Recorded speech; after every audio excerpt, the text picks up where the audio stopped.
اب میں بلا تاخیر اپنے معزز مہمان فضیلت الشیخ قاری القرآن فصیح اللسان پروفیسر شیخ قاری صہیب احمد صاحب میر محمدی حافظہ اللہ تعالی ان کے خدمت میں گزارش کروں گا کہ وہ اپنے بیان کو شروع فرمائیں.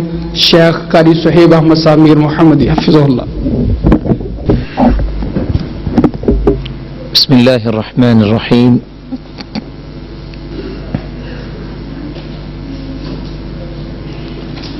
الحمد للہ خالق الانس والجان الصلاة والسلام على النبي العدنان وعلى آله وصحبه ومن تبعهم بإحسان إلى يوم الحشر والنشور والميزان أما بعد فأعوذ بالله من الشيطان الرجيم بسم الله الرحمن الرحيم فمن زحزح عن النار وأدخل الجنة فقد فاز وما الحياة الدنيا إلا متاع الغرور. انتہائی قابل قدر لائق تکریم سامعین محترم، اللہ مالک الملک نے انسان کو پیدا کیا، پھر اس کی رشد و ہدایت کے لیے انبیاء کرام علیہم الصلاۃ والسلام کے ایک تسلسل قائم فرمایا. ہر نبی اور پیغمبر نے اپنی قوم و ملت کے ہر فرد کی اصلاح کی اور اس کو صراط مستقیم پر گامزن کرنے کے لیے اپنے لیل و نہار کو وقف کیا. انسان دو چیزوں کا مرکب ہے، ایک جسم ہے اور ایک اس کے اندر روح کو ڈال دیا. جسم کو اللہ تعالیٰ نے مٹی سے بنایا، اس کی خوراک کا بندوبست بھی مٹی سے ہی کیا. روح کو مولا کریم نے آسمانوں سے نازل کیا اور اس کی خوراک کو بھی آسمان سے ہی اتارا. جس طرح مٹی کے جسم میں خوراک کی کمی ہو جائے وہ لاغر ہو جاتا ہے اور اپنے عمل کو جاری نہیں رکھ سکتا، روح کو اس کی خوراک نہ ملے تو یہ بھی مردہ ہو جاتا ہے. قرآن مجید میں اللہ سبحانہ و تعالی اسی بات کی طرف اشارہ فرما رہے ہیں، فمن زحزح عن النار وادخل الجنہ فقد فاز. جسم کو خوراک دینے کے ساتھ جو روح کو صحیح خوراک پہنچاتا ہے وہ ایسے اعمال اور ایسے اقوال اللہ کے سامنے پیش کرتا ہے جس کی وجہ سے مالک الملک اس کو جہنم سے آزاد کر دیتے ہیں اور جنت میں داخل کر دیتے ہیں، اور سب سے بڑی کامیابی اور سعادت یہی ہے. وَمَا الْحَيَاةُ الدُّنْيَا إِلَّا مَتَاعُ الْغُرُورِ. یہ دنیا تو دھوکے کا سامان ہے. مجھے یہ آپ کو سمجھ آئے نہ آئے یہ قرآن نے کہہ دیا ہے. جس نے اس پہ یقین کیا وہ اس دھوکے سے بچ گیا. یہ اسی طرح ہی ہے جس طرح حسن بصری رحمۃ اللہ علیہ فرمایا کرتے تھے. امام بخاری رحمۃ اللہ علیہ روایت لے کے آئے ہیں کہ جس شخص کو اس بات کا خوف ہوتا ہے کہ کہیں وہ منافق نہ بن جائے، ما خافہ الا مؤمن، جو نفاق سے ڈرتا ہے وہ منافق نہیں ہوتا. وما امنہ الا منافق، اور جو کہتا ہے میں کیسے منافق ہوں، میرے جیسا تو کوئی مومن ہے ہی نہیں، وہی حقیقت میں منافق ہوتا ہے. رسول اللہ صلی اللہ علیہ وآلہ وسلم کی ذات مقدس جو بہت بڑا اللہ سبحانہ و تعالیٰ کا احسان عظیم ہے، جو ہمارے لیے ہادی و مرشد بن کے آئے، اور ان کی زبان مقدس سے امت کے لیے ان راہوں کا تعین بھی کیا گیا جن راہوں پہ چلتے ہوئے انسان جہنم سے بچ سکتا ہے اور جنت میں جا سکتا ہے۔ آج کی اس مجلس میں ہم 3 ہی ایسی راہوں کا تعین شریعت کی طرف سے جو کیا گیا ہے اس کا تذکرہ کریں گے، جن کو اختیار کرنے سے انسان جنت میں جا سکتا ہے، اور 3 ہی ایسی راہیں جن پہ چلتے ہوئے انسان ناکامی سے بچ سکتا ہے۔ رسول اللہ صلی اللہ علیہ وآلہ وسلم کے ان اقوال کو حرز جاں بنانا سچی بات یہ ہے کہ ایک مومن کی سعادت ہے۔ جہنم سے انسان کیسے بچ سکتا ہے؟ رسول اللہ صلی اللہ علیہ وآلہ وسلم نے فرمایا، من صلى لله 40 يوما في جماعة، انس رضی اللہ تعالی عنہ سے مروی ہے 40 دن جو بندہ مومن با جماعت نماز پڑھتا ہے، یدرک التکبیرۃ الاولی، اور تکبیر اولا کے ساتھ نماز پڑھتا ہے، کتبت له براءۃ من النار وبراءۃ من النفاق۔ مالک الملک کا تقرب اس کو اتنا نصیب ہو جاتا ہے، 40 دن تکبیر اولا کے ساتھ نماز پڑھنا اس کی عادت بھی پھر پختہ ہو جاتی ہے۔ اللہ مالک الملک 2 براتیں اس کو نصیب کرتے ہیں، نہ وہ منافق ہوگا اور قیامت کے دن بھی جہنم سے آزاد کیا جائے گا۔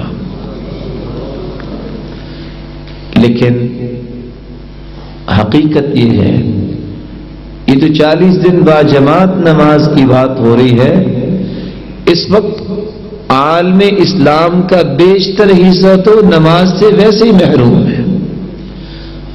اب یہاں بیٹھے بیٹھے اندازہ کیجئے، 17.5 کروڑ مسلمان ایک سروے رپورٹ کے مطابق، یا تقریباً 18 کروڑ مسلمان، ان میں کتنے فیصد نمازی ہیں؟ یہ ایک الگ موقف ہے کہ نماز پڑھنے والوں میں سنت اور رسول اللہ صلی اللہ علیہ وسلم جو سرتاج رسول ہیں ان کے سلیقے اور طریقے کو پسند کرنے والے کتنے ہیں، اور پھر جو سنت کے مطابق بھی نماز پڑھتے ہیں ان کے نماز کے اندر خشوع کی کیفیت کتنی ہے۔ رسول اللہ صلی اللہ علیہ وآلہ وسلم نے جو پیغام ہم تک پہنچایا ہے، من ترک الصلاة متعمدا فقد کفر، نماز ہی تو فارق ہے، مسلمان اور کافر کے درمیان حد فاصل ہے۔ نہ جانے کتنے لوگ اس حدیث کی زد میں آ جاتے ہیں اور اتنی ڈھٹائی سے اس عمل پہ قائم ہیں، اگر ان سے کہا جائے نماز پڑھتے ہیں، یہ نہیں کہیں گے دعا کیجیے، غلطی ہے، کہیں گے بس کیا کریں گے، ٹائم نہیں ملتا، آفس میں بھی جانا ہوتا ہے اور بھی بہت سارے کام ہیں، کیا کریں۔ ارے اللہ کے بندے، ملک الموت سے بھی کہو گے کہ کچھ ٹائم میرے پاس اس وقت فارغ وقت نہیں ہے، ابھی میری جان نہ نکالو، کس طرح جواب دے گا قیامت کے دن بندہ جو کلمہ پڑھنے کے بعد، اسلام کا دعویٰ کرنے کے بعد نماز کا اس کو خیال ہی نہیں ہے؟ اور صحیح کہا تھا عمر رضی اللہ تعالیٰ عنہ نے، یہ آج ہمارے ویوز ہیں کہ فلاں بڑا اچھا ہے، وہ کہا کرتے تھے جو نماز کو ضائع کرتا ہے وفی غیرها اضیع، وہ بقیہ امور میں کبھی بھی حفاظت نہیں کر سکتا، وہ دوسرے کاموں کو زیادہ ضائع کرے گا، اس کے کام کے اندر برکت نہیں ہو سکتی۔ رسول اللہ صلی اللہ علیہ وآلہ وسلم نے عبادت کا جو فارمیشن پیش کیا ہے، اس میں نماز تو نماز ہے، اس کی بہتر ادائیگی بھی ایک شرط ہے قبولیت کی۔ چنانچہ رسول اللہ ہمارے صلی اللہ لاہور علیہ جیسے وسلم نے شہر کے فرمایا، اندر گندے امریکی ہمارے ہی مسلمان بھائیوں کے ساتھ کیا سلوک کر رہے ہیں؟ ان آنکھوں کی اصلاح ہونے والی ہے۔ لَيَنصَرِفُ مِنْ یہ کہاں جاتی ہیں، صَلَاتِهِ، کیا دیکھتی ہیں، کیا پڑھتی نماز ہیں، سے فارغ کیا ہوتا اسٹڈی ہے، کرتی ہیں، کیا وَلَا سوچتی كُتِبَ ہیں، لَهُ کیوں روتی ہیں، إِلَّا عُشْرُ کیسے روتی صَلَاتٍ، ہیں، یہ سارا ہی اللہ رب العزت نے سامنے کھڑا کر کے پوچھ لینا ہے۔ سُبْعُهَا سُدُسُهَا کیا میں نے تجھے خمس کو دمانا جیسے اللہ آپ کو بھی معاف فرما دے اور مجھے بھی معاف فرما دے۔ سُلُسُهَا، وہ تو بڑا ہی غفور الرحیم ہے، بڑا ہی مہربان نماز سے ہے، فارغ ہوا، بڑی عظیم ہستی ہے، نماز کا دسواں ماں سے حصہ زیادہ ملا، ہم سے پیار کرنے کسی والی کو ہے۔ 9واں حصہ ملا، اس کسی کو اربپتی 8واں انگریز حصہ، سے پوچھئے کسی کو 7واں کہ حصہ، ان کو اللہ کے لیے بھی تو کسی رونا کو چاہیے، 6واں، 5واں، 4تھا اور اللہ تیسرا، کے لیے بھی تو رونا چاہیے۔ آدھی نماز آنسو لے کا کے ایک کرنا۔ قطرہ مکھی کے سرے جتنا چھوٹا سا نماز حضرات کو گرا دینا، جس اور اللہ کی سے کہنا پابندی اللہ سے تو مجھے جہنم آنسو سے دی تھی، آزادی ملتی میں ان ہے۔ کی قدر ہی نہ کر سکا، وہ میں نماز تیرے لیے رو ہی نہ سکا، جس تحفے کو آج پیش میں روتا کرنے ہوں۔ کے لیے سرتاج رسول یہ کو میری زمین اپیل سے ہے آپ سے کہ آسمانوں ایسے کے کر لیے جایا دینا۔ گیا، اور اس کی کیفیات کو بہتر طریقے سے سکھانے کے لیے جبریل کو بار بار آنا پڑا۔ وضو کے پہلے نقطے سے لے کے نماز کے بعد کے اذکار تک رسول اللہ صلی اللہ علیہ وآلہ وسلم نے صحابہ پہ کتنی محنت کی اور کس طریقے سے جبریل امین علیہ الصلوۃ والسلام آ کے سکھاتے رہے۔ آج ان تمام پہلوؤں کو، تمام زاویوں کو مسلمان مسک کر کے اپنی من چاہی نماز پڑھنے کی جب کوشش کرتا ہے، اس بندہ مومن سے پوچھا جائے، ارے تم ٹوپی بنانے کے لیے کسی کو دیتے ہو، تمہاری پسند کی نہیں بنتی تم واپس کر دیتے ہو۔ جس خالق و مالک نے جبریل امین کو بار بار بھیجا اور کہہ دیا کہ جس طرح محمد مصطفیٰ صلی اللہ علیہ وسلم کی ذات مقدس بے مثال ہے، ان کے اعمال مبارکہ، ان کا طریقہ سلیقہ بھی بے مثال ہے۔ رسول اللہ صلی اللہ علیہ وآلہ وسلم نے اس لیے فرمایا تھا، ان اول ما يحاسب به العبد يوم القيامة من عمله صلاته فإن صلحت صلح له سائر عمله وإن فسدت فسد له سائر عمله۔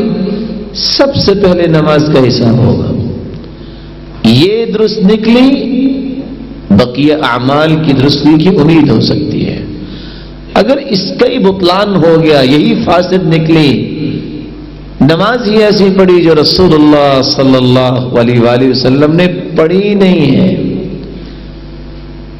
یا ویسے ہی نماز سے انکار کر دیا، بقیہ اعمال کی کیا امید ہو سکتی ہے؟ رسول اللہ صلی اللہ علیہ وآلہ وسلم نے اس لیے فرمایا تھا، ان اول ما يرفع من هذه الامه الخشوع، اس امت میں سے سب سے پہلی نعمت چھین لی جائے گی، وہ نعمت خشوع ہے۔ حتى لا ترى فيها خاشعا، تم دیکھو گے تمہیں خشوع اختیار کرنے والا نظر ہی نہیں آئے گا۔ اور زید بن ثابت رضی اللہ تعالی عنہ کی روایت کے الفاظ کیا ہے؟ وَرُبَّ مُصَلٍّ لَا خَلَاقَ لَهُ عِنْدَ اللَّهِ، کتنے نمازی نماز پڑھیں گے لیکن قیامت کے دن انہیں کچھ بھی نصیب نہیں ہوگا۔ ابو ایوب انصاری رضی اللہ تعالی عنہ کی روایت کے الفاظ کیا ہے؟ صلی صلاة ودع، نماز پڑھو، الوداعی نماز پڑھو۔ لیکن بات کہنے کی ہے، میں اور آپ ان باتوں کو بھول چکے ہیں، میں اور آپ ان باتوں کی قدر چھوڑ چکے ہیں۔ رسول اللہ صلی اللہ علیہ وآلہ وسلم نے تو یہاں تک فرما دیا، الصلاۃ ثلاثۃ اسلاس، نماز کے 3 حصے ہیں. الطہور ثلث والرکوع ثلث والسجود ثلث. ایک طہارت کا حصہ ہے، ایک رکوع ہے اور ایک سجدہ. اس بات کی وضاحت کرنے سے پہلے میں ایک گزارش کروں گا. یہ حدیث تو ہر ایک بھائی نے سنی ہوئی ہے، پڑھی ہوئی ہے. الطہور شطر الایمان، صفائی کیا ہے؟ نصف ایمان. نماز کے لیے طہارت، وضو اور غسل، اور غسل میں بھی وضو اور نماز کے لیے بھی وضو. اب تصور کیجئے اس وضو کے وقت بھی کتنے بھائی صحیح وضو ہی نہیں کرتے. اور آپ یہ سمجھتے ہیں وضو کا طریقہ کیا ہے، لیکن میں جس نقطے تک لے جانا چاہتا ہوں وہ آپ سے پوچھنا چاہتا ہوں. سب سے پہلے وضو کیسے کرتے ہیں؟ ابتداءً سب سے پہلا کام کیا ہوتا ہے؟ بولے بھائی. بسم اللہ پڑھتے ہیں، اس کے بعد بولیے. چلو آپ کی بات مان لیتے ہیں. ہاتھوں کو دھویا، پھر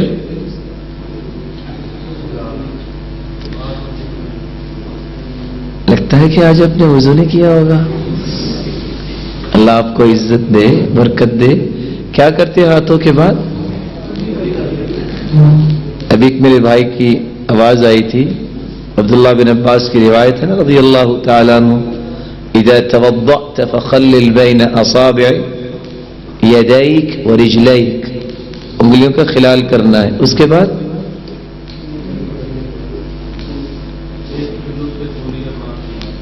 کلی کرنی ہے.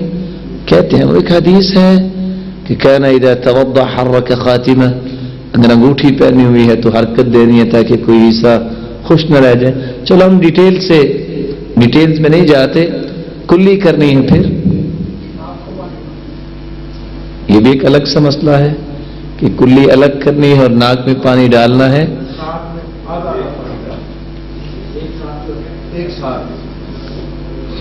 ماشاءاللہ ساری میرے لیے محترم ہے. کس کی بات مانوں؟ ایک چلو میں آدھا منہ میں اور آدھا ناک. چلو ہم کہہ دیتے ہیں کہ جو بھائی کہہ رہے ہیں کہ کلی الگ کرنی ہے، وہ 139 نمبر ابو داود کی روایت تو موجود ہے جس کو مرسل کہا گیا ہے، اور علماء ضعیف بھی کہتے ہیں کہ کلی الگ کی جائے اور ناک میں پانی الگ چڑھایا جائے.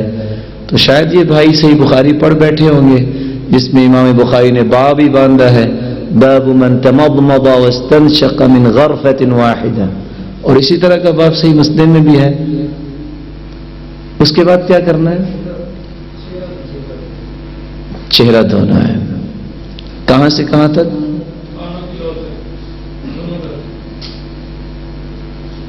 کہ اور بھائی اس بھائی کی بات کی وضاحت کرے گا.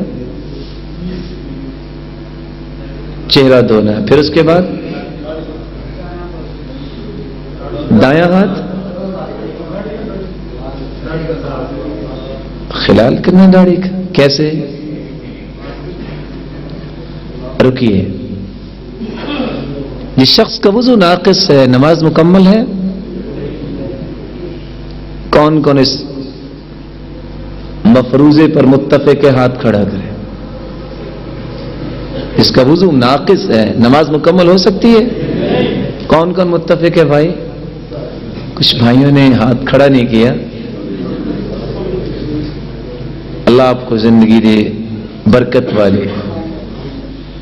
داڑھی کا خلال کرنا ہے. بھائی کہہ رہے ہیں ہاں وہ ایک روایت ہے، اللہ کے رسول صلی اللہ علیہ وسلم اخذ كفا من ماء فادخله تحت حنكه فخلل بها لحيته، پانی کا چلو لیا اور داڑھی کا خلال کیا اور ساتھ لفظ بولے هكذا امرني ربي، هكذا امرنی ربی، میرے رب نے مجھے حکم ہی ایسا دیا ہے. اقسمت علیکم، اقسمت علیکم، میں تمہیں قسم دیتا ہوں دل کی بات بتانا. جس میرے معزز محترم محتشم کو بھول لگ گئی ہے کہ میں خوبصورت نہیں ہوں، اس خوبصورتی کو حاصل کرنے کے لیے اس زینت کو اتار دیتا ہے، وہ وضو کرتے وقت خلال کرتا ہے، اس نے تو خلال کی جگہ ہی نہیں چھوڑی۔ بتائیے پھر خلال ہوا؟ اگر خلال نہیں کیا کسی نے، یہ وضو میں نقص اور خلل ہے کہ نہیں ہے؟ آپ پہ فیصلہ ہے، بتائیے۔ اگر خلل ہے وضو میں، نماز مکمل ہے؟ جواب آپ کے پاس ہے۔ تو میں پھر اللہ سے دعا کرتا ہوں، مولا کریم بھولے ہوئے بھائیوں کو سیدھی راہ دکھا دے۔ رسول اللہ صلی اللہ علیہ وسلم کی یہ بات امام خطابی ایک گزرے ہیں، بیان کرتے ہیں کہ 22 صحابہ نے روایت نقل کی ہے یہ خلال کرنے والے۔ رسول اللہ صلی اللہ علیہ وسلم کی تو ایک بات بھی کل کائنات کی باتوں کے مقابلے میں بھاری ہے۔ اللہ کے رسول صلی اللہ علیہ وآلہ وسلم نے نماز کا جو طریقہ بیان کیا ہے، پہلے طریقے میں 100 میں سے کتنے لوگ بیچارے فارغ ہو جاتے ہوں گے؟ الطہور ثلث، طہارت، پاکیزگی، یہ وضو نماز کا ایک حصہ ہے۔ آئیے رکوع کی طرف اس دعا کے ساتھ، جن بھائیوں کو یہ اشارہ سمجھ آ گیا ہے، مولا کریم ان کو یقین بھی دے دے۔ اور قرآن نے ایک حقیقت بیان کی ہے، میرا جی چاہتا ہے حقیقت بیان کر کے رکوع کی طرف آئیں۔ وَالتِّينِ وَالزَّيْتُونِ وَطُورِ سِينِينَ وَهَذَا الْبَلَدِ الْأَمِينِ لَقَدْ خَلَقْنَا الْإِنسَانَ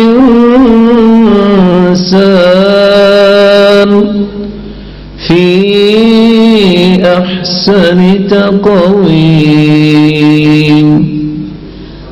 والتین، مولا کریم قسم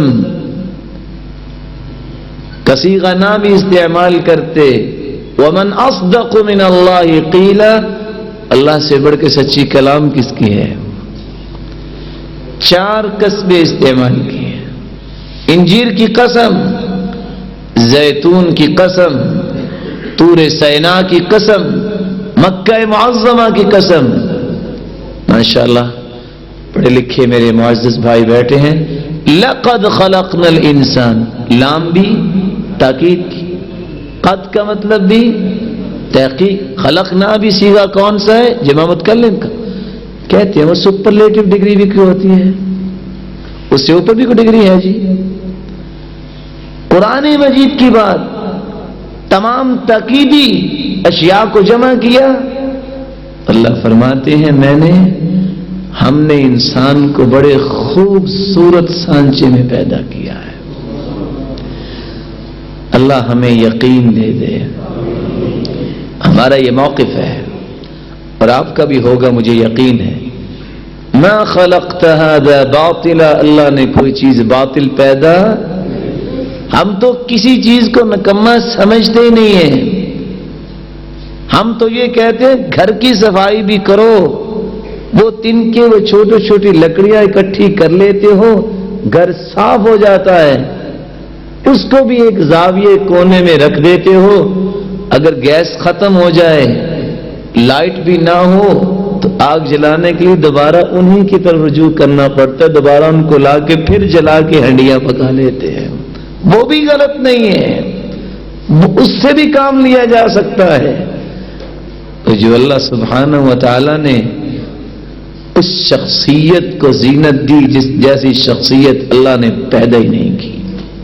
محمد رسول اللہ صلی اللہ علیہ وآلہ وسلم کی ذات مقدس، نہ انبیاء میں ایسا کوئی آیا، نہ قیامت تک آئے گا، اور وہ ہستی ہے جس کی سفارش و شفاعت کے بغیر حساب ہی نہیں شروع ہوگا، جس کی شفاعت کے بغیر جنتی جنت میں نہیں جا سکے گا۔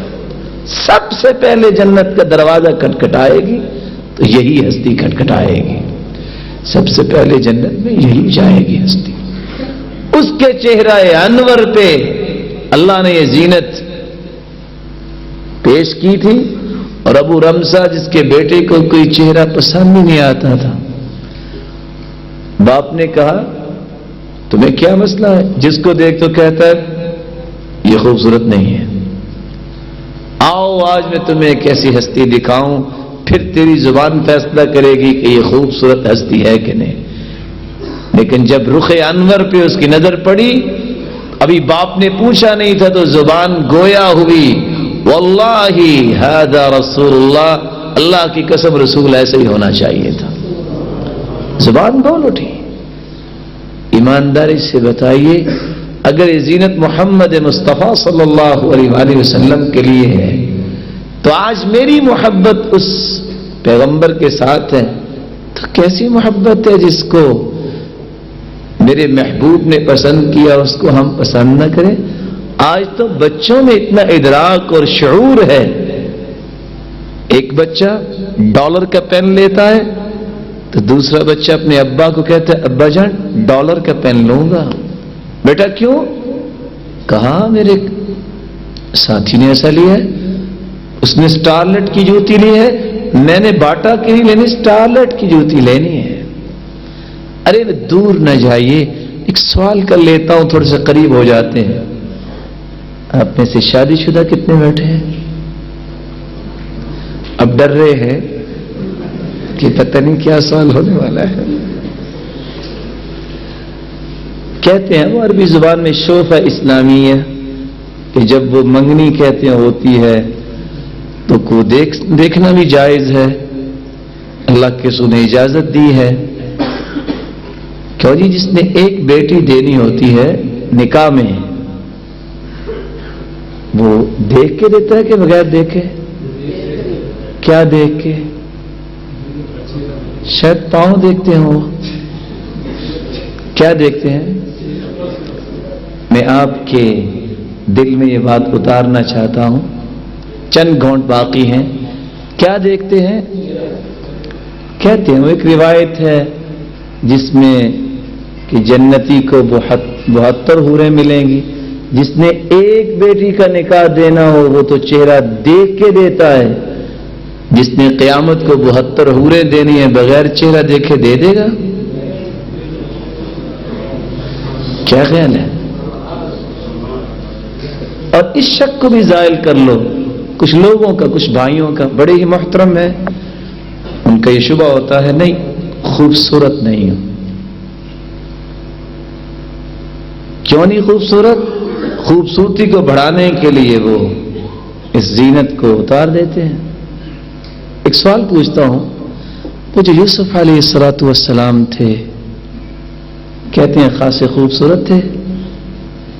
کیوں جی؟ کتنے کو خوبصورت تھے؟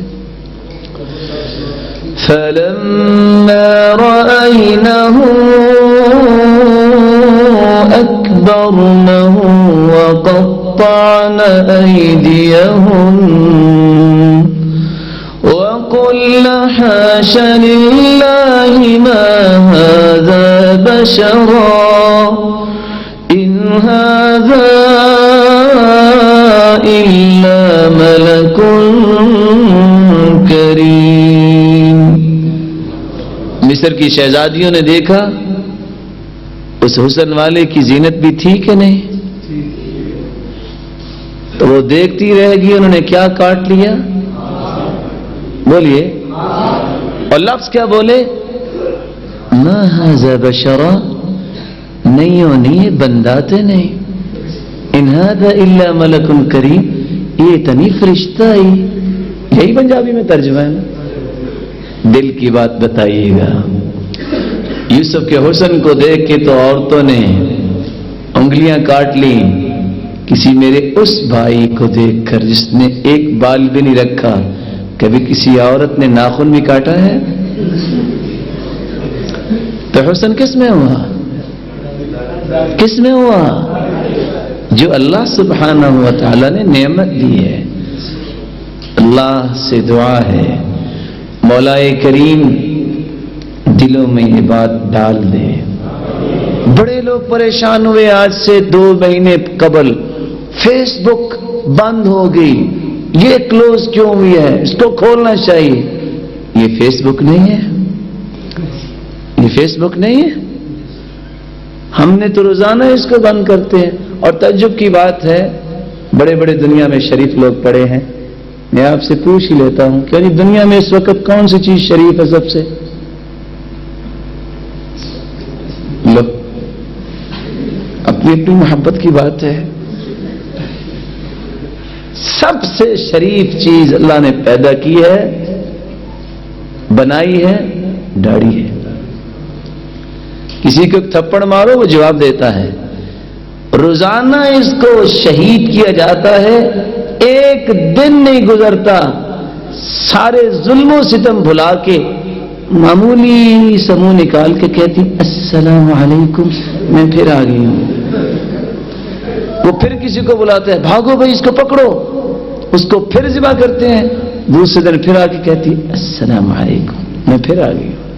اور آپ تعجب کریں گے یہ بات سن کے، عرب کے لوگ کہا کرتے تھے نعم الرجل قیس لیکن لا لحیتہ، قیس ہمارا سردار تو بڑا ہی اچھا ہے، لیکن ہاں افسوس کیا کریں اس کی داڑھی نہیں ہے۔ کوئی 20,000 درہم لے لے اور اس کی داڑھی لگا دے کہ فطرت اس کی داڑھی نہیں تھی۔ آج ہم میں سے اللہ ہدایت دے سب کو، کچھ بھائی بھول کے کہتے ہیں کوئی 20 روپے لے لے جلدی سے میری جان چھڑا دے۔ فرق ہے، اور وہی فرق ہے جو بلال رضی اللہ تعالیٰ عنہ کو اللہ کے رسول کہتے ارحنا یا بلال، بلال تکبیر کہیے، اذان کہیے، نماز پڑھے کچھ سکون مل جائے۔ اور آج قاری قرآن لمبی قرات کر دے، سجدہ کر دے، منہ سے بول تو نہیں سکتے، مجبور ہیں، پیچھے کھڑے ہیں، لیکن زبان حال سے ضرور کہتے ہیں انقذنا یا امام، اور امام صاحب جان چھوڑ دو، آج آئے گئے سے کل نہیں آئیں گے۔ فرق ہے، ارحنا یا بلال سکون لینے کے لیے نماز، اور یہاں جان چھڑاتے ہیں۔ بھائی اس نے تو ہمیں ٹھیکے میں لے لیا ہے، اتنا لمبا سجدہ، اتنی لمبی قرات، آج ہی سارا قرآن سنانا ہے۔ حالانکہ یہ آپ کو پتا ہے کہ پاکستان کا مزاج تو ماشاءاللہ ویسے ریڈی میڈ ہے، کون 100 آیتیں پڑھتا ہے صبح کی نماز میں؟ 60 سے 100 تک اجازت ہے نا قاری صاحب، کون پڑھتا ہے؟ اللہ ہمیں توفیق عطا فرمائے۔ رسول اللہ صلی اللہ علیہ وسلم نے فرمایا رکوع یہ نماز کا ثلث ہے۔ رکوع میں جاتے وقت پوزیشن یہی ہوتی ہے، ہاں اگر اللہ توفیق دے دے تو کوئی یہاں تک جاتے ہیں، کوئی سیدھے ہوتے ہیں، اور کچھ تو اپنے سر کو بھی جھکا لیتے ہیں۔ رسول اللہ صلی اللہ علیہ وآلہ وسلم رکوع اور سجدہ کرتے یرجع کل فقار الی مکانی، ہر جوڑ اپنی جگہ پہ لوٹ کے آ جاتا سکون کے ساتھ۔ اور جب سمع اللہ لمن حمدہ، اللہ کے رسول صلی اللہ علیہ وسلم کہتے پھر کھڑے ہوتے تھے کہ نہیں؟ کون سی دعا پڑھتے ہیں بھائی؟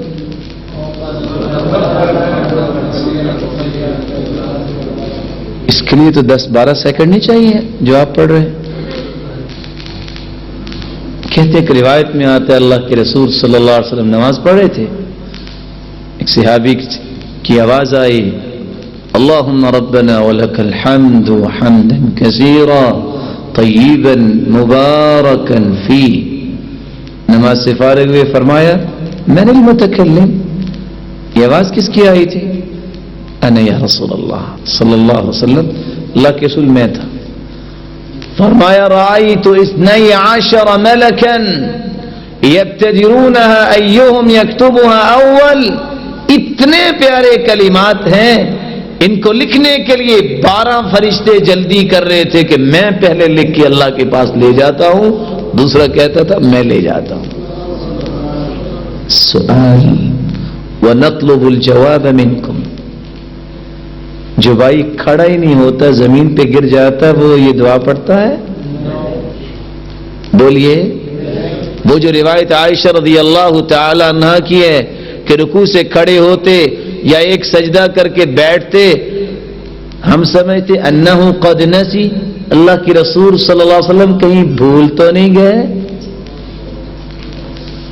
لیکن آج ہمیں اس بات کا احساس نہیں رہا۔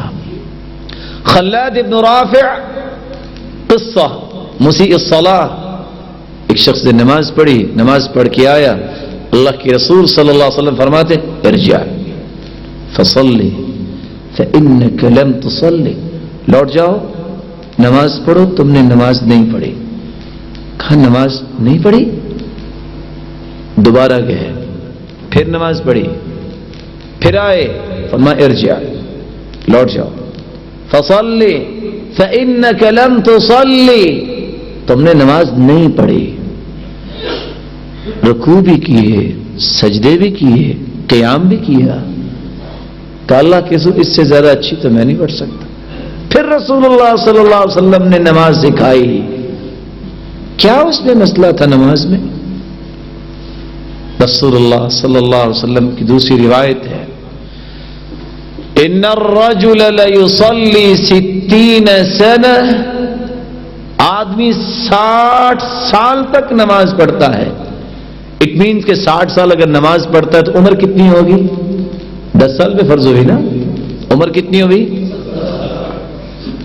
وَمَا تُقْبَلْ لَهُ صَلَاةٌ، قیامت کے دن ہوگا ایک بھی نماز قبول نہیں ہوگی۔ آگے لفظ کیا ہے؟ لَعَلَّهُ يُتِمُّ الرُّكُوعَ وَلَا يُتِمُّ السُّجُودَ وَيُتِمُّ السُّجُودَ وَلَا يُتِمُّ الرُّكُوعَ، رکوع مکمل کیا ہے تو سجدہ مکمل نہیں، سجدہ مکمل کیا ہے تو رکوع مکمل نہیں ہے۔ آج میں اور آپ اس بات کے محتاج ہیں کہ اپنی ان تمام معلومات کا مراجعہ کریں، دیکھیں ہم کہاں پھر رہے ہیں اور کیا کر رہے ہیں۔ یہ نماز ہی تو بچی کھچی رہ گئی ہے، اس کی بھی حالت کیا ہے، اور قیامت کے دن کیا ہونے والا ہے۔ یہ جو پردہ اللہ تعالیٰ نے ڈالا ہوا ہے جب اٹھے گا تو کیا بنے گا۔ رسول اللہ صلی اللہ علیہ وآلہ وسلم نے اس لیے فرمایا نماز کے 3 حصے ہیں، طہارت ہے، طہور ہے، رکوع ہے اور سجود ہے۔ جو بھائی سر اٹھاتا ہے اور دوبارہ دے مارتا ہے زمین پہ، وہ میرا پیارا بھائی ذرا سوچے تو صحیح کیا کر رہا ہے۔ وہ رسول اللہ صلی اللہ علیہ وسلم کو رول ماڈل کیسے سمجھتا ہے، وہ رسول اللہ صلی اللہ علیہ وسلم کو آئیڈیل کیسے مانتا ہے۔ اللہ کے رسول صلی اللہ علیہ وآلہ وسلم نے اس انداز سے نماز نہیں پڑھی۔ اللہ کے رسول صلی اللہ علیہ وآلہ وسلم کو نماز سکھائی گئی جیسے ویسی پڑھی۔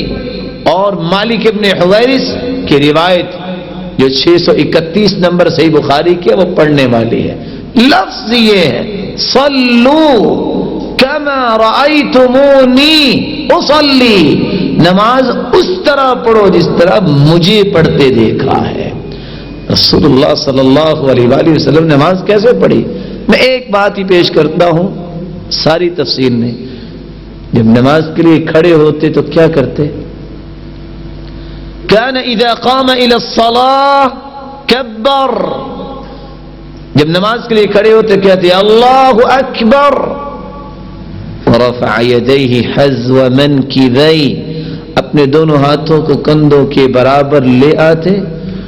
وَإِذَا كَبَّرَ لِلرُّكُوعِ، جب رکوع کے لیے اللہ اکبر کہتے، رفع یدیہ حذو منکبیہ، اپنے دونوں ہاتھوں کو کندھوں کے برابر لے جاتے۔ وَإِذَا رَفَعَ رَأْسَهُ مِنَ الرُّكُوعِ، جو اپنے سر مبارک کو رکوع سے اٹھاتے، رفع یدیہ حذو منکبیہ، دونوں ہاتھوں کو کندھوں کے برابر لے آتے۔ وفی روایت اخری، اور دوسری روایت میں آتا ہے وَإِذَا قَامَ مِنَ الرَّكْعَتَيْنِ، جب 2 رکعتوں کے بعد تیسری رکعت کے لیے اٹھتے تو اس وقت بھی اپنے ہاتھوں کو کندھوں کے برابر لے آتے۔ صحیح بخاری کھول کے دیکھیے کتاب الاذان، صحیح بخاری کھول کے دیکھیے، صحیح مسلم میرے پیارے بھائیوں کھول کے دیکھیے۔ ان احادیث کی روشنی میں، موجودگی میں، اگر پھر بھی ایک بھائی اپنی ہی مرضی سے نماز پڑھتا ہے تو بھلا وہ قیامت کو قبول کیسے کروائے گا؟ من عمل عملا لیس علیہ امرنا فهو رد، کوئی بھی عمل، کوئی بھی شخص کرتا ہے اگر اللہ کے رسول صلی اللہ علیہ وسلم کی سنت کے مطابق نہیں مردود ہے. اور حسن بصری کی بات دل پہ لکھنے والی ہے. لا يصح القول الا بالعمل ولا يصح القول والعمل الا بالنية ولا يصح القول والعمل والنية الا باتباع السنة الا بالسنة. کوئی دعویٰ سچا نہیں جب تک عمل نہ ہو، کوئی عمل قابل قبول نہیں جب تک نیت نہ خالص ہو. نیت بھی خالص ہو، قول بھی ہو، عمل بھی ہو، جب تک سنت کے مطابق نہیں ہے تینوں چیزیں قبول نہیں ہیں. مثال دے دیتا ہوں. پاکستان اس وقت مقروض ہے. ساتھی ناراض ہو گئے لگتا ہے. آپ سے تو قرضہ نہیں اترواتے، مقروض ہے. ویسے کہتے ہیں ایک حدیث ہے حب الوطن من الایمان وان کان لا اصل له. اس کی اصل تو کوئی نہیں ہے، موضوع روایت ہے کہ وطن کی محبت ایمان کا حصہ ہے. ویسے محب وطن تو انسان ہوتا ہی ہے. بلال رضی اللہ تعالیٰ عنہ بھی کہا کرتے تھے جب مدینے جب ان کو بخار چڑھا، اگر ہم یہاں بیٹھے بیٹھے مشورہ کر لیں کہ پاکستان کا قرض اتارنا چاہیے، ویسے مشورہ کرنا چاہیے کہ نہیں؟ کوئی مسئلہ تو نہیں اس میں. چلو مشورہ اگر ہو جاتا ہے، ہم ایک بھائی سے کہتے ہیں بھائی آپ ایسا کرو، آپ یورو تیار کرو. ایک کہتا ہے میں ین تیار کرتا ہوں، تیسرا کہتا ہے میں کپس تیار کرتا ہوں، چوتھا کہتا ہے میں ڈالر تیار کرتا ہوں، پانچواں کہتا ہے میرا ذرا تعلق ہے کویتیوں سے، میں دینار تیار کر لیتا ہوں. پانچواں کہتا ہے، چھٹا کہتا ہے سعودی آنا جانا، چلو میں ریال تیار کر لیتا ہوں. پاکستانی محبت میں جو دھت کہتا ہے پاکستانی روپیے کی کون سی بات ہے، میں تیار کر لیتا ہوں. اتنی کوانٹٹی اگر میسر ہو جائے جتنا قرض ہے، اگر ہم انتظامیہ کو کال کرتے ہیں کہ ہم ہیں محب وطن، لے لو اور پاکستان کو ان کڑیوں سے آزاد کر دو، ویسے ہمیں نوبل پرائز ملنا چاہیے نا؟ بولے ہماری کال کے آدھ گھنٹے کے بعد کیا ہوگا؟ کیا ہوگا آدھ گھنٹے کے بعد؟ ہاتھ کڑی کیوں لگے گی جی؟ نیکی کریں اور اس کی بھی ہاتھ کڑی. لوگ کیا کہے گی انتظامیہ؟ چوری اور سینہ زوری، فراڈ کرتے اور کہہ دو کہ نیکی کی ہے. نیت بھی خالص ہے، مقصد بھی اچھا ہے، قرض دور ہو جائے. اور حدیث کے لفظ ہے من محا عن غریمی او عفا عنہ اثبت اللہ قدمہ یوم تزل الاقدام.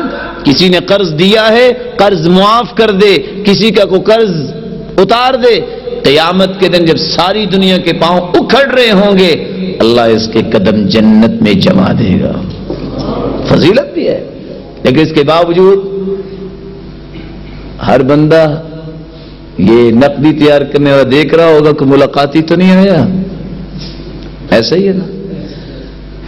زندگی گزارتے وقت کوئی بھی دین کا مسئلہ، کوئی بھی عمل، کوئی بھی قول جس پہ محمد مصطفیٰ کی مہر نہیں ہے وہ قیامت کو اریسٹ تو کروا دے گا، جتنی مرضی نیت خالص ہو آزاد نہیں کروائے گا. جو پاکستانی روپیہ تیار کیا گیا وہاں حکومت کی مہر نہیں ہے، وہاں یونائٹڈ اسٹیٹ کی مہر نہیں ہے. ڈالر تیار کیا گیا. نقلی چیز کامیاب نہیں ہوتی، اس لیے رسول اللہ صلی اللہ علیہ وآلہ وسلم کا طریقہ اور سلیقہ یہ ضروری ہے. پوجنا ہے، سوال ہی دو ہے، من تعبد وکیف تعبد. پوجنا کس کو ہے اور کیسے پوجنا ہے؟ ایک ہی ذات ہے جس کی عبادت کی جائے گی، وہ کون ہے؟ اور اس کے پوجنے کا طریقہ پوچھا جائے گا تو کس سے؟ محمد مصطفیٰ سے. اس لیے رسول اللہ صلی اللہ علیہ وسلم نے فرمایا کچھ لوگ موبائل چور ہوتے ہیں، کچھ جوتی چور ہوتے ہیں، کچھ پیسے چوری کرتے ہیں. سب سے بڑا چور کون ہے؟ ماشاءاللہ حدیث یاد ہے. اسرق الناس سرقہ الذي يسرق من صلاتی. سب سے بڑا چور وہ ہے جو نماز کا چور ہے. ایک پڑھتا ہی نہیں ہے اس کو تو ڈکیت ہی کہیں گے. پھر یہ تو جو کہ حدیث کے لفظ ہیں لا يتم رکوعها ولا سجودها ولا خشوعها، جو رکوع مکمل نہیں کرتا، سجدہ مکمل نہیں کرتا، خشوع مکمل نہیں کرتا، وہ سب سے بڑا چور، جو پڑھتا ہی نہیں ہے وہ۔ ایک اور لفظ آیا ہے اسوأ الناس سرقہ، سب سے برا چور کون ہے؟ الذي يسرق من صلاتي، جو نماز کا چور ہے۔ اللہ سبحانہ و تعالی ہمیں چوری سے بچائے۔ رسول اللہ صلی اللہ علیہ وآلہ وسلم کے پاس عبداللہ ابن ام مکتوم 6 عذر لے کے آئے تھے، ان کو گھر میں نماز پڑھنے کی اجازت نہیں ملی تھی، اس لیے نمازوں کو باجماعت مسجد میں پڑھنے کی کوشش کرنی چاہیے۔ اللہ ہمیں اس بات کی توفیق عطا فرمائے۔ اگر آپ پسند کر لیں تو ہم تھوڑی سی نیت نہ کر لیں؟ کہتے ہیں نیت اور ارادہ کرنے سے انسان کا عمل اللہ سبحانہ و تعالیٰ اس کو نیکی مل جاتی ہے۔ من ہم بحسنۃ فلم يعملها كتبها الله عنده حسنۃ کاملہ، اللہ نیکی پوری دے دیتے ہیں۔ کون کون ساتھی ہے جو اس بات کا وعدہ کرتا ہے، اللہ سے توفیق بھی مانگتے ہیں کہ 5 نمازوں کو باجماعت پڑھنے کی پوری کوشش کریں؟ اللہ ہم سب کو توفیق عطا فرمائے۔ جہنم سے بچنے کا دوسرا طریقہ، رسول اللہ صلی اللہ علیہ وسلم نے فرمایا من کان سہلا ہینا لینا حرمہ اللہ علی النار، جس کا اخلاق اچھا ہو جائے، اس کی زبان میں نرمی آ جائے، جس کا تعامل دنیا کے ساتھ درست ہو جائے، قیامت کے دن اللہ اس کو جہنم پہ حرام قرار دے دیں گے۔ وہ امتیازات جو امت اسلامیہ کی تھی آج ختم ہو گئے۔ وہ امتیاز کیا تھا؟ اخلاق۔ جو صحابہ کی تلواروں سے گردنیں نہیں جھکی تھی، وہ محمد مصطفیٰ کے اخلاق سے جھک گئی تھی۔ وہ نرمی، رسول اللہ صلی اللہ علیہ وآلہ وسلم نے فرمایا تھا ان الرفق لا يكون في شيء الا زانه ولا ينزع من شيء الا شانه، نرمی جس بات میں آ جائے خوبصورت بن جاتی ہے، ولا ينزع من شيء الا شانه، اور جس میں سختی آ جائے وہ خوبصورت چیز بھی بدنما بن جاتی ہے۔ اور یاد رکھنا اللہ نے اپنے پیارے پیغمبر کو یہ فرمایا تھا فَبِمَا رَحْمَةٍ مِّنَ اللَّهِ لِنتَ لَهُمْ فَبِمَا رَحْمَةٍ مِّنَ اللَّهِ لِنتَ لَهُمْ وَلَوْ كُنتَ فَظًّا غَلِيظَ الْقَلْبِ لَانفَضُّوا مِنْ حَوْلِكَ۔ اے میرے پیارے پیغمبر صلی اللہ علیہ وسلم، نہ تیرے جیسا میں نے کوئی حسین پیدا کیا ہے، نہ تیرے جیسا کوئی عالم ہے، لیکن اگر آپ میں نرمی نہ ہوتی، اخلاق نہ ہوتا، جو اشارہ ابرو پہ کٹنے کے لیے تیار بیٹھے ہیں صحابہ آپ کے ارد گرد، کوئی نظر نہ آتا۔ یہ نرمی اور اخلاق کی وجہ سے ہے۔ اللہ ہمیں بھی نصیب فرمائے۔ یہودی آئے آخر السلام علیک یا محمد صلی اللہ علیہ وسلم، بدعا دی السلام علیک۔ یہ الگ بات ہے کہ آج ہمارا بھی وطیرہ یہی ہے، ہم بھی السلام علیکم نہیں کہتے، السلام علیکم، اس کا مطلب ہے تجھ پہ موت ہو۔ عائشہ رضی اللہ تعالیٰ عنہ تشریف فرما تھی، آپ کو سمجھ آ گئی، آپ نے فرمایا وعلیکم، آپ پہ موت ہو۔ عائشہ رضی اللہ تعالیٰ عنہ نے جب سنا تو کیا کہتی ہیں؟ علیکم السلام واللعنہ وغضب علیکم، تجھ پہ موت ہو، اللہ کی لعنت ہو، غضب ہو۔ اللہ کے رسول فرماتے مہلا یا عائشہ، مہلا عائشہ کیا ہوا؟ کہ ولم تسمع ما قالوا، اللہ کے رسول آپ نے سنا نہیں انہوں نے کیا کہا؟ قال ولم تسمعی ما قلت، آپ نے نہیں سنا کہ میں نے کیا کہا؟ انہوں نے کہا تجھ پہ موت ہو، میں نے کہا تجھ پہ موت ہو۔ اللہ میری بات کو قبول کر لیں گے، ان کی بات تو قبول نہیں ہوگی۔ پھر فرمایا نرمی اختیار کرو۔ اگر آپ میری بات کو محسوس نہ کریں تو ہم میدان دعوت میں اس وقت ناکامی کی منزلیں طے کر رہے ہیں، کامیابی کی نہیں، کیونکہ ہم نے ان رازوں کو ترک کر دیا ہے۔ طفیل ابن عمرو رضی اللہ تعالی عنہ، یہ وہ شخص ہے جو اپنے خاندان کا چودھری تھا، مکہ میں آئے، ڈس انفارمیشن اس نے پکڑا، اوے جانتے ہو یہاں ایک جادوگر ہے، اس کی بات کان میں آئی نہیں، جادو ہوا نہیں۔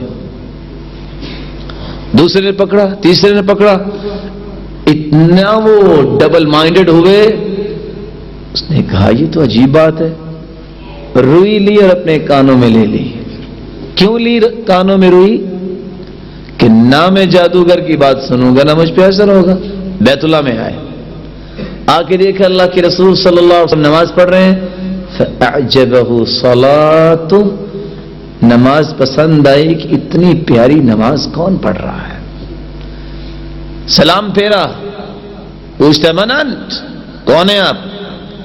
آپ کی عادت مبارکہ تھی مسکرا کے گفتگو کرنا، فرمایا محمد صلی اللہ علیہ وسلم۔ کانوں میں کیا تھا؟ آواز تو پہنچی نہیں۔ دل میں سوچتا ہے کیا انہوں نے پاگل بنا رکھا ہے، کوئی بری بات ہوئی تو نہیں سنوں گا، میں نے بڑے بڑے لوگوں کی گفتگو سنی ہے، وہ روئی نکال لی۔ پھر پوچھتا ہے من انت، کون ہے آپ؟ آپ پھر مسکرائے اور کہا محمد صلی اللہ علیہ وسلم۔ ڈر گیا، کہتا آپ ہیں جادوگر؟ کہا جی مجھے ہی جادوگر کہا جاتا ہے۔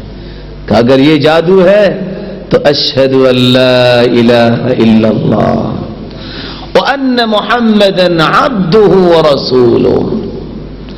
کہ اللہ کے رسول میرے لیے حکم کیا ہے؟ کہا حکم یہی ہے جو نعمت اللہ نے تجھے دی ہے یہ دوسروں تک بھی پہنچاؤ۔ پہاڑوں پہ چڑھتے ہوئے، وادیوں میں اترتے ہوئے دوس قبیلے میں پہنچے، سامنے باپ نظر آیا، کہتے یا طفیل، قال الیک عنی، مجھ سے دور رہنا۔ قال ولما، وہ کیوں؟ قال انا رجل مسلم وانت امرؤ کافر، تم کافر ہو میں مسلمان ہوں، دین کو قبول کرتے ہو تو باپ ہوں وگرنہ باپ کا رشتہ ختم۔ قال دینی دینک، میرا دین اور آپ کا دین، میں بھی مسلمان ہوتا ہوں۔ آگے سے بیوی نظر آئی، یا طفیل، قال الیک عنی، پیچھے رہنا۔ قالت ولیما، وہ کیوں؟ اتنی مدت کے بعد آئے اور یہ رویہ؟ کہا میں مسلمان ہوں تم کافر ہو۔ کہا پھر؟ کہا مسلمان ہو جاؤ رشتہ قائم رہے گا۔ کہتی ہے مسلمان، ہاں مسلمان تو ہو جاتی ہوں، لیکن اخاف من ذی الشرع وذو الشرع، مسلمان تو ہو جاؤں لیکن مجھے ڈر ہے کہ میرے بچوں کو ذو الشرع بت راتوں رات ہی مار دے گا۔ اس وقت پھر طفیل نے کہا وَلَوْ كَانَ أَبُوهُ، اب اس کا ابا بھی آ جائے تو میرے بچوں کو کچھ نہیں کہہ سکتا، وہ دور گئے ہیں۔ یہ سارے بزدلی کے نعرے جو ہیں یہ اسلام سے پہلے ہی تھے۔ اب میں اس رب کا بندہ بن گیا ہوں جس کے حکم کے بغیر پتہ نہیں حرکت کرتا۔ مسلمان ہو گیا، اس کو دعوت دے، اس کو دے۔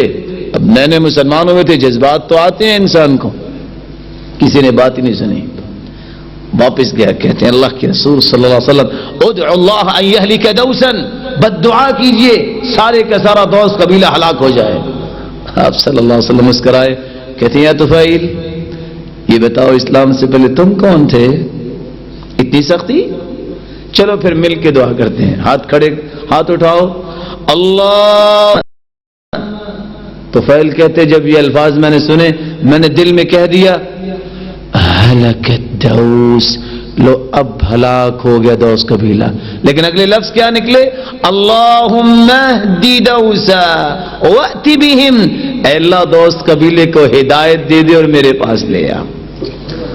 تو خیر رضی اللہ تعالیٰ عنہ مسکرانے لگ گئے کہ اللہ کے رسول میں نے بد دعا کی کہا تھا اور آپ نے دعا کر دی۔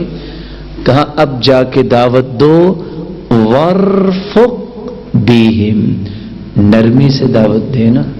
دوبارہ گئے، دعوت دی، ادھر سے اللہ کی رحمت ہو چکی، اللہ کے رسول کی دعا پہنچ چکی، نرمی سے دعوت دی، سارا قبیلہ آ کے مسلمان ہو گیا۔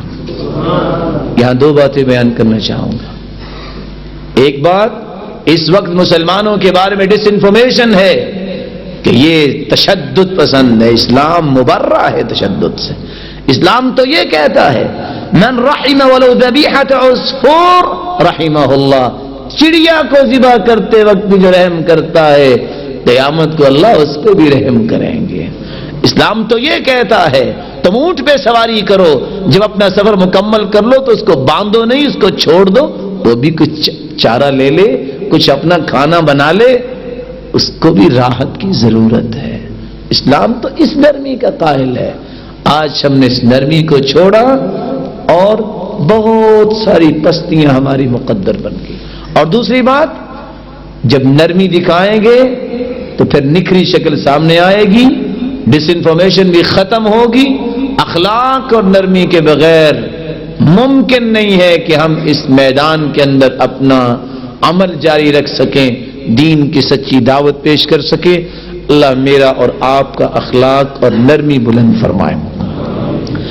تیسرا جہنم سے بچنے کا راستہ اسماء رضی اللہ تعالی عنہا سے مروی ہے، من رد عن عرض اخیہ بالمغیبہ كان حقا على الله ان يعتقه من النار، جو شخص کسی مسلمان کی غیبت سے روکتا ہے، کوئی غیبت کرنا چاہتا کہ بھائی میرے سامنے نہ کرو، قیامت کا دن ہوگا، اللہ سبحانہ و تعالیٰ نے یہ حق رکھا ہے کہ اس کو جہنم سے آزاد کر دیں گے۔ اور قرآن کا بھی یہ حکم ہے وَلَا تَجَسَّسُوا وَلَا يَغْتَبْ بَعْضُكُمْ بَعْضًا أَيُحِبُّ أَحَدُكُمْ أَن يَأْكُلَ لَحْمَ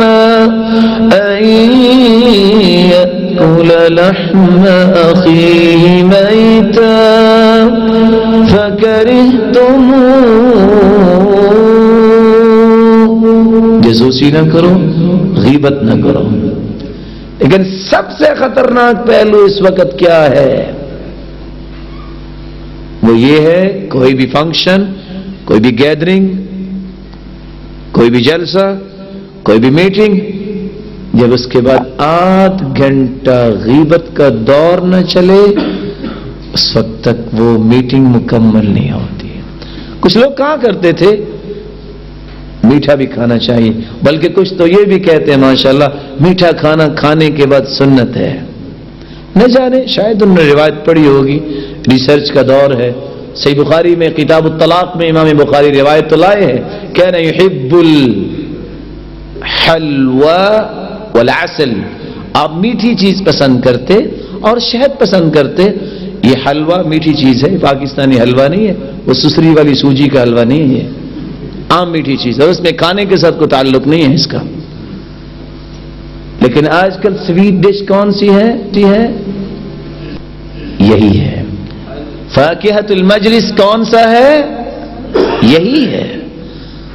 اس لیے امام نووی رحمت اللہ علیہ کی بات میں بیان کرنا چاہوں گا، سب سے خطرناک بات ایک ہے عام بندے کی غیبت، ایک ہے علماء کی غیبت۔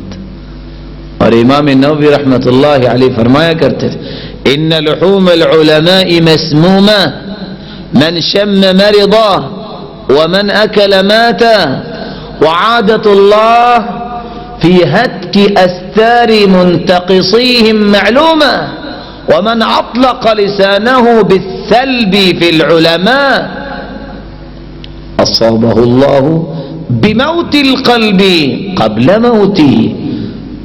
علماء کا گوشت بڑا زہریلا ہے، جس گوشت کو سونگھ لیتا ہے بیمار ہو جاتا ہے، جس گوشت کو کھا لیتا ہے مر جاتا ہے۔ کیا مطلب ہے گوشت کا؟ غیبت۔ جو ان کی غیبت کرتا ہے دینی بربادی اپنی کر لیتا، کیونکہ دین 2 جگہوں سے آیا ہے، یا مسجد سے یا مسجد والے سے۔ ابن القیم فرماتے ہیں مسجد سے متنفر ہو جاؤ آدھا دین ختم، جب مسجد والے سے بھی انسان متنفر ہو جائے سارا دین ہی ختم۔ وہ بندہ قد انخلع من ربقۃ الاسلام، ایک وقت آئے گا کہ اس نے اسلام کا مکمل لباس ہی اتار دیا ہے۔ وعادت اللہ فی حتک استار منتقصیہم معلومہ، جو علماء علماء ربانیین کے متعلق زبان درازی کرتا ہے، اللہ نے اس میں ایک قانون رکھا ہے، اس کو معافی نہیں ملتی، اس کو مرنے سے پہلے اس کا دل مردہ ضرور ہوتا ہے۔ اور امام نووی فرماتے ہیں ہمارے زمانے میں ایک شخص ہر وقت علماء پہ تان کرتا، فلما مات اندلع لسانه واسود، جو ہی وہ فوت ہوا اس کی زبان باہر آ گئی اور کالی ہو گئی۔ والجزاء من جنس العمل، جیسا عمل ویسا ہی نتیجہ۔ اللہ ہماری زبانوں کی حفاظت فرمائے۔ اور یہی بات میرے محترم فاضل بھائی بیان کر رہے تھے، اللہ ان کی زندگی اور علم و عمل میں برکت فرمائے۔ جنت میں جانے کا طریقہ اور راستہ، رسول اللہ صلی اللہ علیہ وآلہ وسلم نے فرمایا، من شہد ان لا الہ الا اللہ وان محمدا رسول اللہ وان عیسی عبد اللہ ورسولہ وكلمته ألقاها إلى مريم وروح منه والجنة حق والنار حق أدخله الله على ما كان من العمل، وفي رواية أخرى أدخله الله من أي أبواب الجنة الثمانية شاء۔ جو شخص گواہی دے دے عبادت کے لائق کون ہے؟ من شہید، زبان سے گواہی دے دے، عالما بمعنى عاملا بمقتضى، معنی کی بھی سمجھ ہو کہ لا الہ الا اللہ کا معنی کیا ہے اور اس کے تقاضے بھی پورے کرتا ہے۔ من شہد ان لا الہ الا اللہ، اللہ کے علاوہ کوئی عبادت کے لائق، وان محمدا عبدہ ورسولہ، کوئی بھائی ہے اس کا کوئی ترجمہ کر کے سنا دے؟ وان محمدا صلی اللہ علیہ وسلم عبدہ، کیا مطلب عبدہ کا؟ عبد کا مطلب بندہ ہے جی؟ ہمارے میں قاری صاحب بھی ماشاءاللہ فاضل بیٹھے ہیں، اس کا مطلب نور نہیں ہے؟ دیکھ لینا۔ وَأَنَّ عِيسَى عَبْدُ اللَّهِ وَرَسُولُهُ، اور عیسیٰ علیہ الصلوۃ والسلام اللہ کے وہ بھی بندے ہیں، کہتے ہیں وہ لوگ اللہ کا بیٹا ہے، وہ غلط ہے، وہ دیکھ لینا، چلو مان لیتے ہیں۔ قرآن سے پوچھتے ہیں، سبحان الذی اسرا بے، کون سا پارہ ہے؟ اللہ نے معراج کی سیر کروائی کس کو؟ سبحان الذی اسرا بعبده لیلا من المسجد الحرام الى المسجد الاقصى۔ اللہ نے کس کو سیر کروائی؟ اپنے بندے کو سیر کروائی۔ اور ایک اور جگہ بھی آتا ہے، وَإِن كُنتُمْ فِي رَيْبٍ مِّمَّا نَزَّلْنَا عَلَىٰ عَبْدِنَا فَأْتُوا بِسُورَةٍ مِّن مِّثْلِهِ، اگر تمہیں شک ہے جو ہم نے نازل کیا ہے علی عبدنا، عبد کا مطلب کیا ہے؟ بندہ ہے۔ عبودیت بہت بڑی نعمت ہے، عبادت اسی سے ہے۔ أَفَرَأَيْتَ الَّذِي تَوَلَّى وَأَعْطَى قَلِيلًا وَأَكْدَى، اور دوسری جگہ فرمایا أَرَأَيْتَ الَّذِي يَنْهَى عَبْدًا إِذَا صَلَّى، عبدن کا مطلب کیا ہے؟ ساری آیتیں ایسی ہیں کہ نورن کا لفظ تو نہیں ہے۔ سورہ کہف میں کوئی آخری آیت میں کوئی لفظ ہیں، قل انما انا، بولیے، قل انما بشر مثلكم يوحى إلي أنما إلهكم إله واحد قل اے سرتاج رسول اپنی مقدس اور مبارک زبان سے فرما دیجئے انما انا بشر، میں بتانا کیا چاہتا ہوں میرے معزز محترم محتشم مکرم بھائیوں، تھوڑی سی توجہ چاہوں گا۔ 4 دیواریں اس وقت اسلام کی گر رہی ہیں، اسے بخاری کی روایت میں نے کوٹ کی ہے، جس کی تفصیل میں کچھ بیان کر رہا ہوں، جس کا مجھے اور آپ کو احساس ختم ہو گیا۔ پہلی دیوار، اسلام کہاں سے آیا ہے؟ بولیے، اللہ کی طرف سے آیا ہے نا؟ وحی کی کوئی حقیقت ہے کہ نہیں ہے؟ بولیے۔ پہلی دیوار اس وقت گرتی ہے اور بھائی شاید بھول جاتے ہیں یا یاد نہیں رہتا، وہ کون سی دیوار ہے؟ جب یہ کہا جائے کہ اللہ کے علاوہ کوئی اور غیب جانتا ہے۔ میں آپ سے پوچھتا ہوں، جو غیب جانتا ہو اس کو وحی کی ضرورت ہوتی ہے؟ وحی کا محتاج ہے تو غیب جانتا ہے نا۔ قرآن کیا کہتا ہے؟ فیصلہ قرآن دے گا۔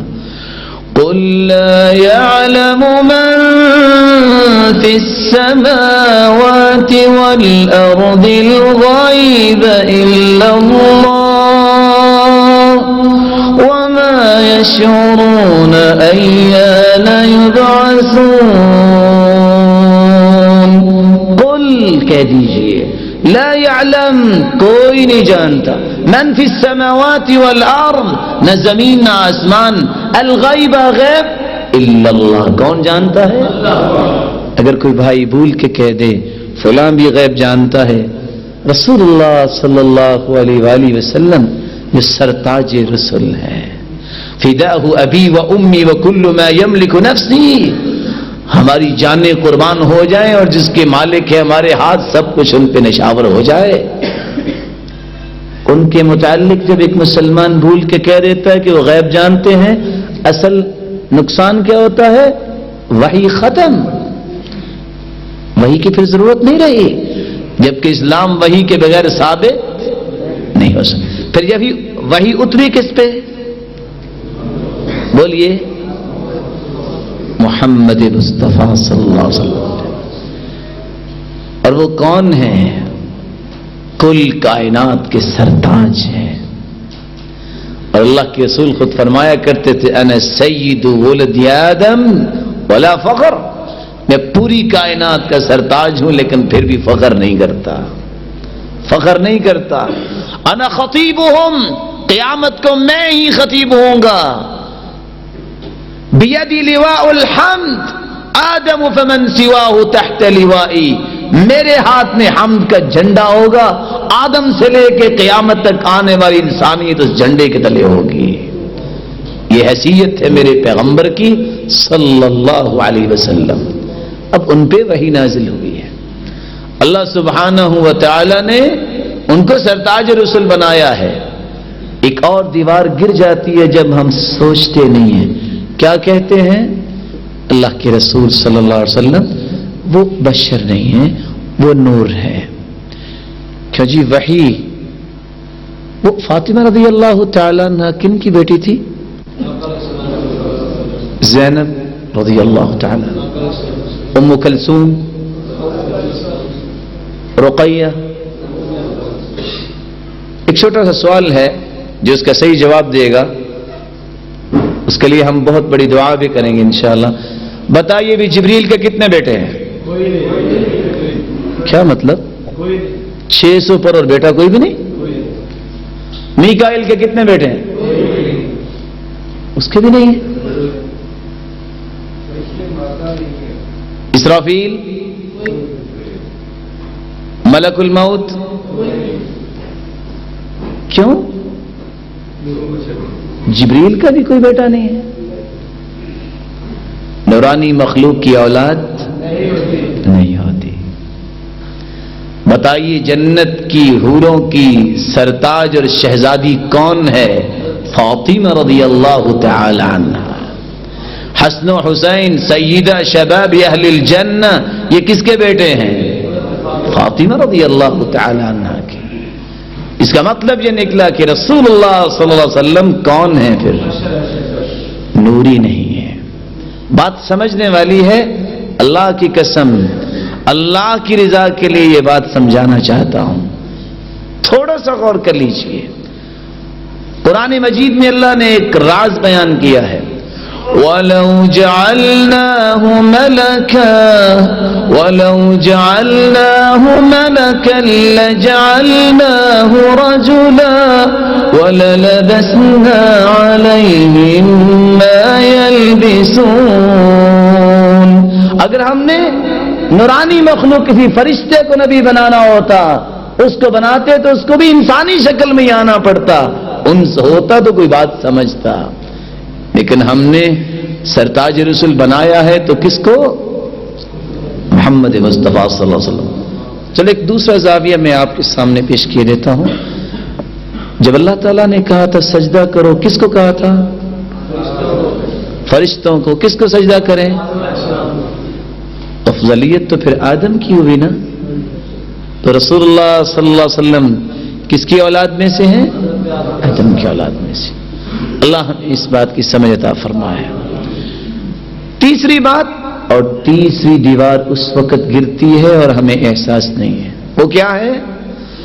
کہ جی کہتے ہیں کہ اللہ کے رسول مکہ سے نکلے، 8 دن میں مدینہ پہنچے، غار ثور میں بھی کوئی رات گزاری، کوئی ہے ایسی بات؟ کہتے ہیں صحیح بخاری میں کوئی روایت ہے اس طرح کی، کوئی ہے اس طرح کی؟ جی ہجرت کی کہ نہیں کی؟ اس وقت دیوار گر جاتی ہے اسلام کی۔ بھائیوں غور کرو میرے محترم اور پیارے بھائیوں، جب ہم میں سے کوئی بھائی بھول کے کہہ دیتے ہیں کہ وہ تو ہر جگہ موجود ہیں، اگر ہر جگہ موجود ہوں تو ہجرت کی ضرورت ہے؟ تو مدینہ میں بھی تھے اور مکہ بھی تھے۔ مطلب کیا ہے؟ سب سے پہلی اسلامی حکومت مدینہ میں بنی ہے اور ہجرت کر کے گئے سرتاج رسول، ہجرت ختم ہو گئی۔ چوتھی بات اور چوتھی دیوار اس وقت گرتی ہے جب ہم شاید بھول کے کہہ دیتے ہیں مختار کل تو اللہ مالک الملک، جب کہتے ہیں کہ اللہ کے رسول مختار کل ہے، جو مختار کل ہوتا ہے اس کو کسی سے مشورہ لینے کی ضرورت ہے؟ کسی کے سامنے اپنی سفارش پیش کرنے کی؟ رسول اللہ صلی اللہ علیہ وسلم شفاعت کریں گے کہ نہیں؟ کس کے سامنے؟ رہتی سہتی یہی ایک نعمت باقی ہے، ہم دعا کرتے ہیں اللہ ہم سب کو اپنے پیغمبر کی شفاعت نصیب فرمائے۔ اگر یہ لفظ بولا جائے تو شفاعت ختم، کیونکہ مختار کل تو کسی سے مشورہ نہیں کرتا۔